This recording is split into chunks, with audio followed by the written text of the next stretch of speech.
Sam Champion with the exclusive Accuweather forecast and the Eyewitness News team. Now, Eyewitness News. Good evening, everybody. I'm Diana Williams, sitting in tonight for Bill Beutel. At one time or another, every woman wonders how she would react if a stranger attacked her. One Manhattan woman, though, tonight knows exactly what she would do. She refused to become a victim, and she fought off a would-be rapist in her apartment. Now she's talking about her frightening ordeal. Tim Minton is live now from the 13th Police Precinct on the east side with more. Tim? That's right, Diana. And, you know, she is not that tall. She's not particularly strong, but this was one New York woman who got too fed up to take it anymore. It happened on this quiet East Side block. A 36-year-old interior decorator came face to face with a would-be rapist in the middle of the morning. When she spoke to Eyewitness News, she asked that we not show her face. I'm not trained. I don't know. I just went on pure anger and instinct and fear. The break-in happened elsewhere in this building in an apartment with exactly this layout. The suspect came in through the fire escape, broke a window, and then came down here into a living room where he began to rummage through the victim's belongings. Apparently unknown to the thief, the victim was in the apartment. When she heard noises, she went down the hall. As she moved, the suspect came the other way. They met in the kitchen, where the burglar allegedly became a would-be rapist. He grabbed her breast was the point where she said, "I'm not going to take this," and she turned around and started fighting back, and he bashed her on the head. She bashed him on the head. They in 10 or 15 minute fight in the kitchen, and then the guy was exhausted and went to grab whatever he can, and that's when she went and got the meat cleaver. The suspect was stabbed in the wrist. He fled to the roof, again past the fire escape, and later on to Lenox Hill Hospital's emergency room, where police searching citywide for the attacker found him and put him under arrest. I did what I had to do. I defended my home and I defended myself. And I didn't like having to be put in that situation, but I did it. And I think anyone who is ever threatened should fight. Shouldn't have to be there. So I don't feel differently. I just don't feel great. I mean, it doesn't say much for our society, but that's what you have to do. The suspect, who is now in custody and awaiting arraignment within the next hour or so, we are told by the Manhattan District Attorney, has been charged with robbery, burglary, assault, and sexual abuse. A man who may have thought that he was on to an easy mark with this unoccupied apartment that turned out to be occupied.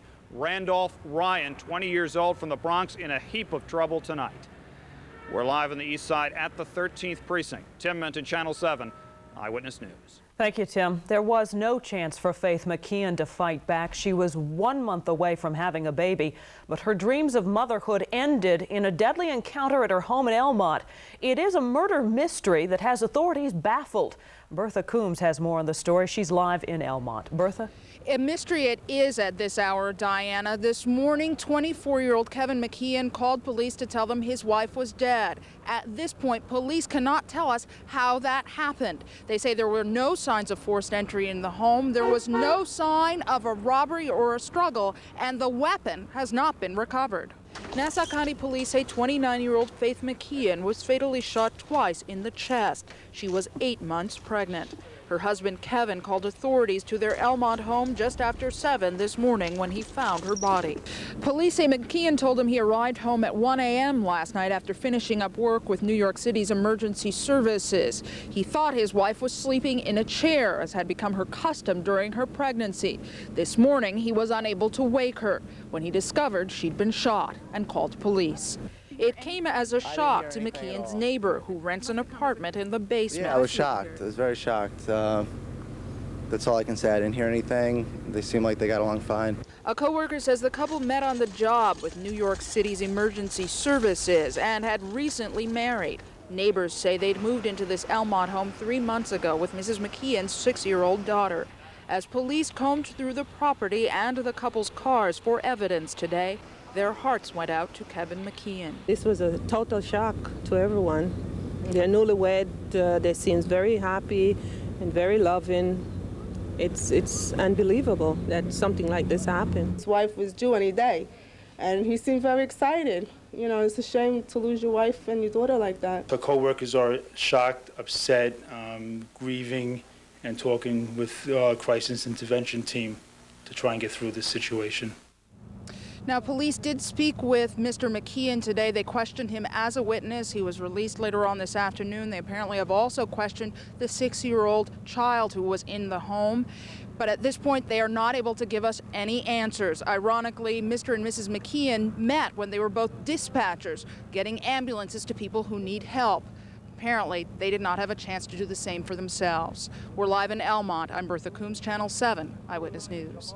A Long Island family today is recovering from an alarming freak accident. It happened when their house was struck by lightning.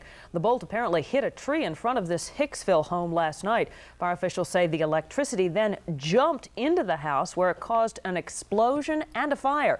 The occupants say they were terrified, especially the man who ran to save his daughter, trapped in a rubble-filled room. I heard my mother scream fire. We ran in here and I noticed the debris was all over, my daughter. I didn't hear her. I just thought I was going to find a mangled body. I picked her out of there and she started crying. That's when I just ran out and we all got out.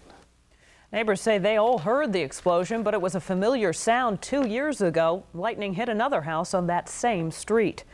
Now, shock from Albany. Lawmakers there have agreed on a budget deal, and while we know few details, it is a deal that inflicts less pain than in years past, as lawmakers finally loosen the budget belt. Pat Dawson has more on the deal.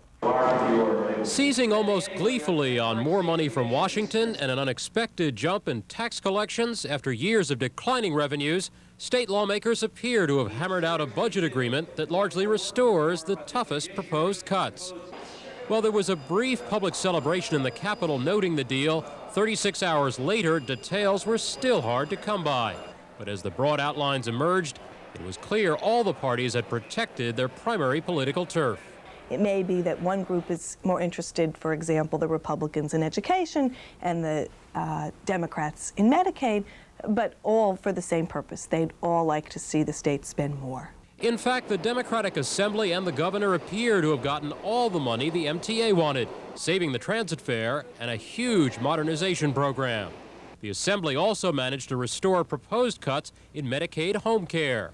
And the Republicans got their usual increase for local school aid. While they were still working on a number of the specifics, legislative sources described a $32 billion overall spending plan, roughly $800 million more than Governor Cuomo had proposed, including a 17-cent hike in the cigarette tax, retaining the tax on $100 a night hotel rooms, and roughly $350 million more for school aid. Still, the mayor hardly seemed pleased with his share of Albany's pie. It's unfair and inequitable that we've got a $2.1 billion gap to fill and Albany's not giving us as much as we need. But compared to the governor's austere budget proposals of 3 months ago, Albany's final spending plan is fairly generous. The lesson the governor and state lawmakers appear to have learned, well, is that there's very little constituency for cutting state spending. Pat Dawson, Channel 7 Eyewitness News. State legislators are expected to come up with the specifics of this budget deal this weekend. They hope to start voting on individual bills as early as Monday. Well, the rain may have stopped. Even so, in Wayne, New Jersey, the only way for some people to get to work is by boat. The floodwaters there are still rising, expected to crest sometime later this evening.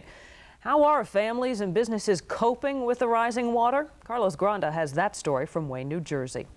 Well, Diana, this was the only way to get to work this morning, and this evening this is the only way many of the residents here will be able to get home. We're on Fayette Avenue, and if you look over here, there's about 4 to 5 feet of water here on the street. That comes from the Pompton River, which is just a couple of blocks from here. Now, the Passaic River is expected to crest overnight at about 8.5 to 9 feet. Officials say that's about a foot less than what they had predicted. The reason for that is because we've had a break in the weather today, no rain, and the water has remained at a constant level since noon. Well, that's certainly good news for residents and business owners here who are wondering, when will all this finally end? For some residents in Wayne, this is the only way to get around, putting on hip waders or using a raft. Others only wanted to get out, and they needed help from the Wayne Police Department to do it. The Arisi family took with them whatever possessions they could carry. They spent 2 days here and say that was enough. The frustration some people feel is beginning to show. I gotta come back to move. That's what I gotta do. First chance, I gotta get the hell out of here. We've been inside all day long. I want to go outside, but we can't. You just wanted to get out of here? Yeah. The hardest hit areas are the Hoffman Grove and Fayette Avenue sections. The water's about 4 to 5 feet deep. Officials say some residents still refuse to leave. We strongly urge them and anyone else to get out, and if you need our assistance, we'll do that, but understand we will not do evacuations once it gets dark, and for safety reasons. But even where the streets are dry, you'll find problems. The water level in the ground is so high, it's getting into people's basements, and they can't get it out fast enough. It's coming in through the ground, under the floor. So we've been pumping for about 2 days now, constantly. And many businesses near the flooding areas are certainly being hurt by this weather. No one perhaps as much as Joe DiNapoli, who runs a car wash located right next to the Passaic River. We lost the whole week. We lost there's been no profits. We're doing a little detailing here to try and make up, but otherwise this week has been a zero. No business. Well, officials say this break in the weather should allow some residents to return to their homes over the weekend, but in the Hoffman Grove section, people may not be able to get back into their homes until next week. And we're live tonight in Wayne, New Jersey. I'm Carlos Granda, Channel 7 Eyewitness News. Thank you, Carlos. When we come back, riots destroyed most of downtown Newark more than 25 years ago. But today, signs that the Central Ward is finally beginning to rise from the ashes. And General Philip Kearny stood in Military Park in Newark for more than 100 years. But this war hero became a fallen hero when he disappeared from his perch. The Acura Legend sedan is rated as having the lowest overall cost of ownership in its class. The Legend also retains more of its value, and yet it still costs less than its competitors. All of which raises the question, why outspend your neighbors when you can outsmart them instead? Lease a Legend for just $399 a month. See your Acura dealer for details. What do you get when cool and hot unite? Hot eats. Hot eats. Cool treats. Cool. At Dairy Queen. 4, 3, 2, 1. You've got just 4 days to get a fabulous peanut butter parfait for just 99 cents. Wow. Almost too cool to be just 99 cents. This Thursday through Sunday only. Hey. The 99-cent peanut butter parfait. 4 days only. Hot eats. Cool treats. We treat you right. It's Macy's Super Saturday tomorrow with super savings throughout the store. Diamond Pyramid Band, 1 carat, $3.99.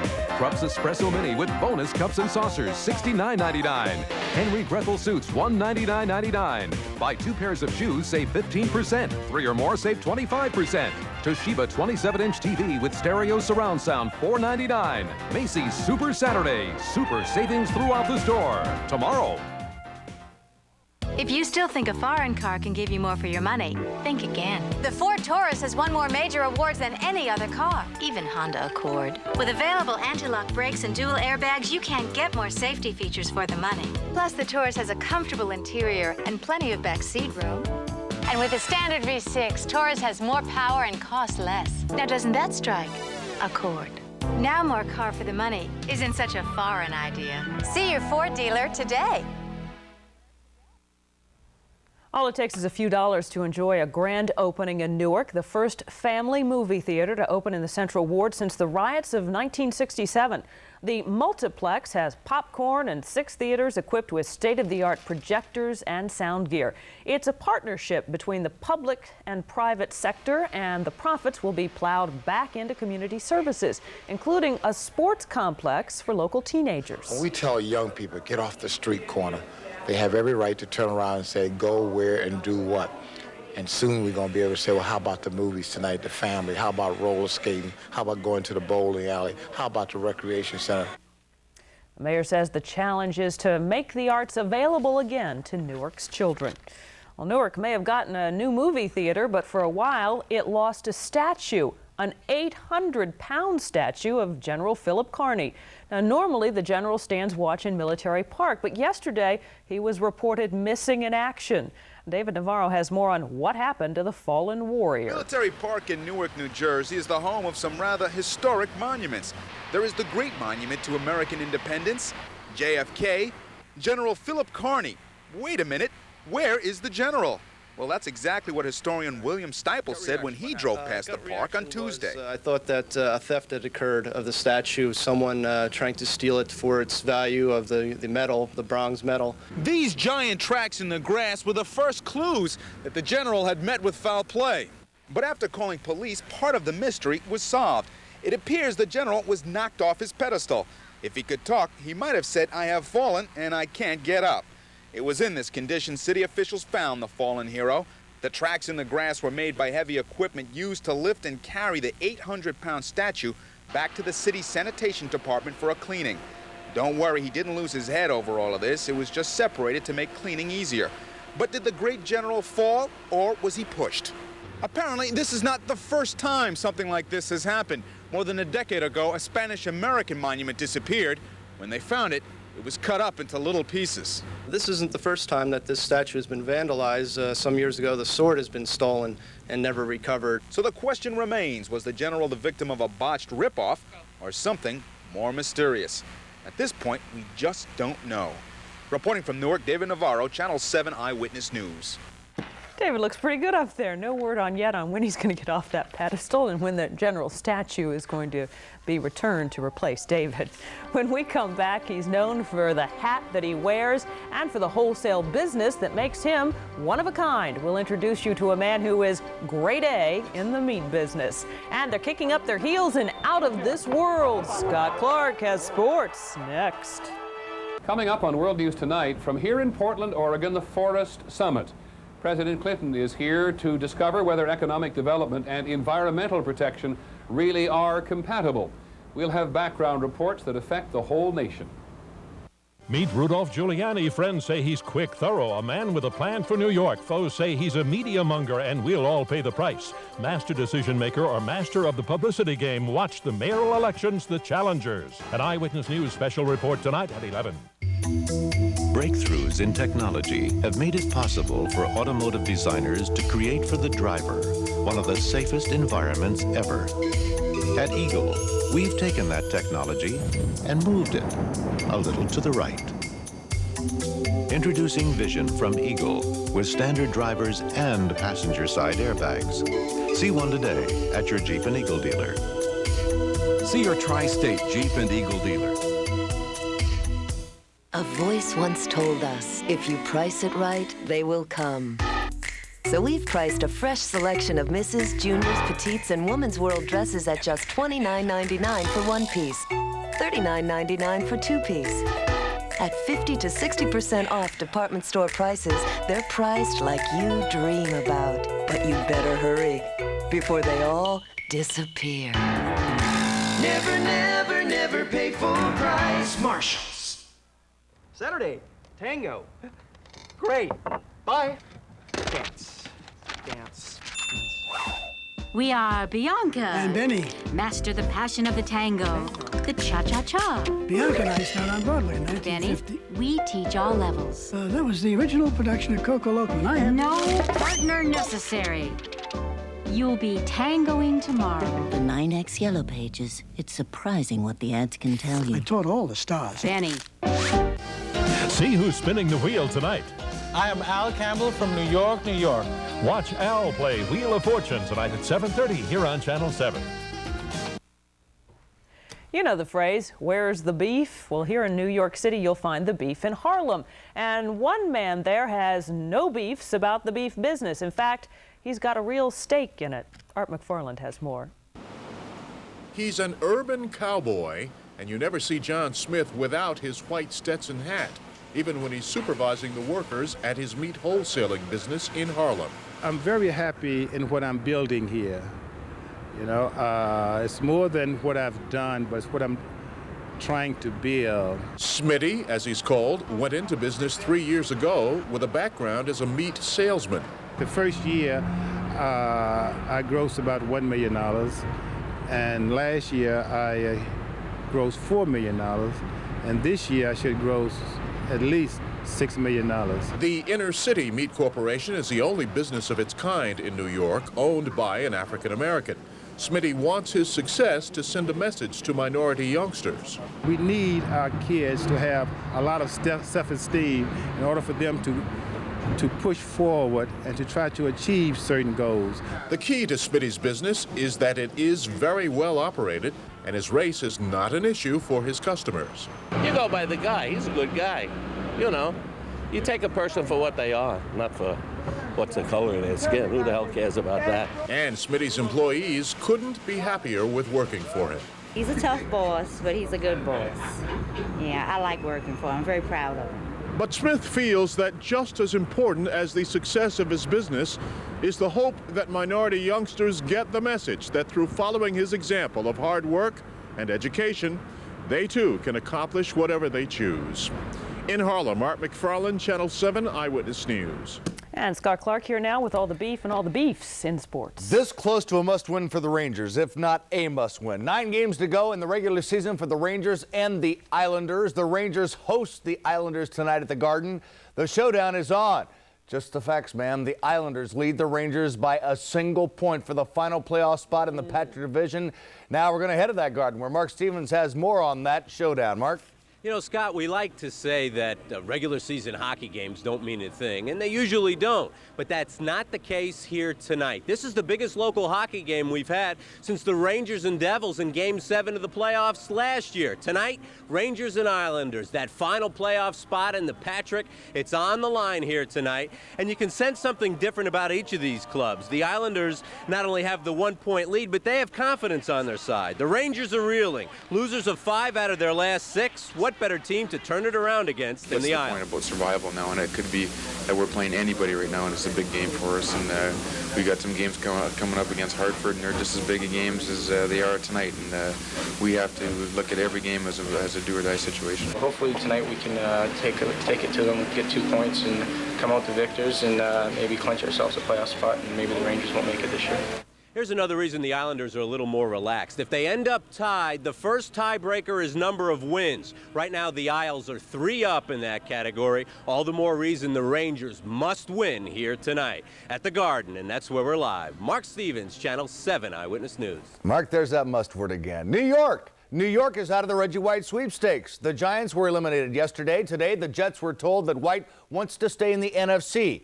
I think I'll go with the Niners. Meanwhile, the Giants have picked up another free agent, though. He's wide receiver Mike Sherrod. Last year with the Niners, Sherrod started 8 games and made 38 receptions. He averaged 16 yards per catch. We have a race car tragedy away from the track to report tonight. Alan Kulwicki, last year's Winston Cup stock car driving champion, was killed in a plane crash last night. 3 others who were in the private plane perished as well. Kulwicki was headed to Bristol, Tennessee to race this weekend. Some baseball notes. The Mets and the Yankees, first of 3 head-to-head exhibition matches, rained out in Washington, D.C. today. They play tomorrow at Shea, Sunday at Yankee Stadium. As for Doc Gooden, he's getting himself prepared to start the Mets opener Monday. A horrendous final tune-up against the Dodgers. Thoughts, Doc? My last couple of games, even though the stats didn't look good the last game, but I thought I had good pop on the ball, but location was off as well as falling behind on the hitters. So I feel that my fastball's back, and it's just up to me putting it all together. Finally, it's Friday night. Time to hitch your sports wagons to the stars and show you, yep, international sorts of sports that are just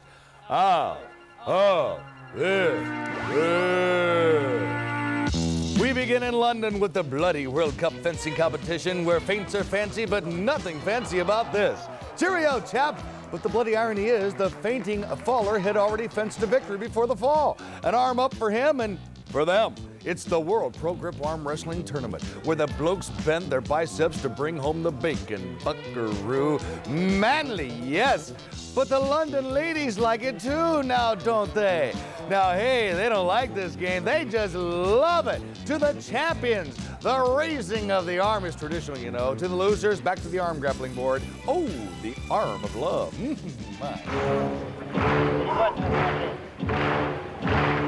And finally, from the foggy confines of the Ukraine, gentlemen, take your places and come out kickboxing.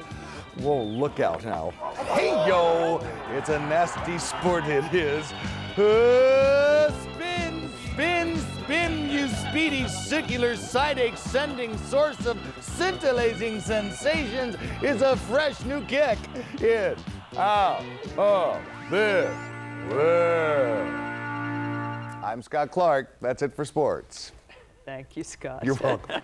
Just ahead this Friday, off to a wet start, but Sam Champion tells us if this wet weather is going to last through the weekend. He's got the Accuweather forecast coming up next.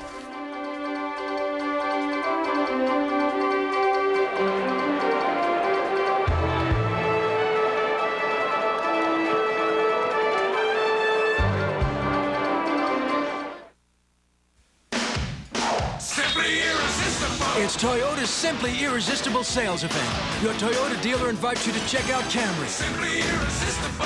Camry, one of the 10 best cars you can own. Camry, the best car built in the U.S.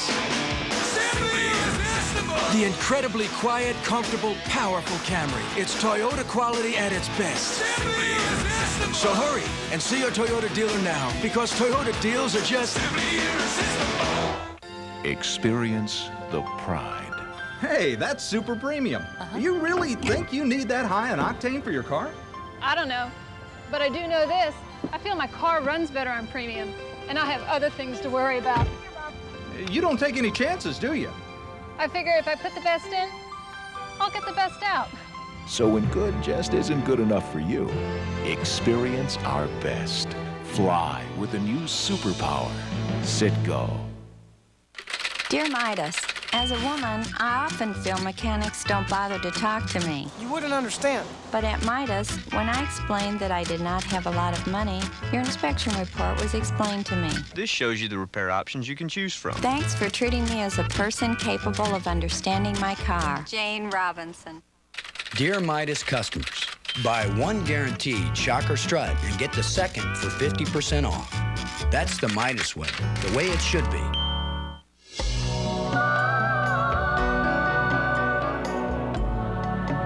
There's a word for good health, for feeling good and feeling good about yourself.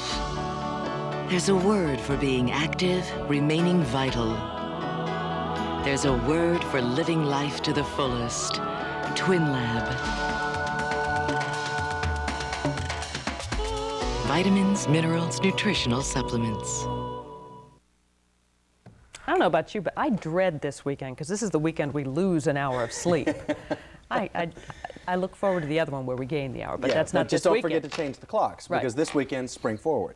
Also need to talk about the water problem. We've left the heaviest rainfall. That's moved out of the way, but we still have some flooding. There are still some flood warnings out for the Passaic River Basin, generally in northern New Jersey, the rivers that have been over the banks for the last, well, basically 2-3 days. Expect those rivers to crest tonight, but you'll watch the water drop very slowly after that and be generally above flood stage for a good part of the weekend. Water problems will not go away, even though we taper down to a little drizzle at this point. That's generally the flooding situation northwest New Jersey, also southeastern New York State. 39 degrees outside right now, relative humidity at 89%. The barometer's rising, but skies aren't clearing. We're not moving in a strong area of high pressure. We're just shifting around the lows that exist in New England right now until eventually they're one area of low pressure, and finally it will move out, but that's the end of the weekend that we look for clearing. Northeastern winds at 6 miles per hour, 81-22 the split. We had some problems getting into the 40s today, and generally we had a very short span of temperatures.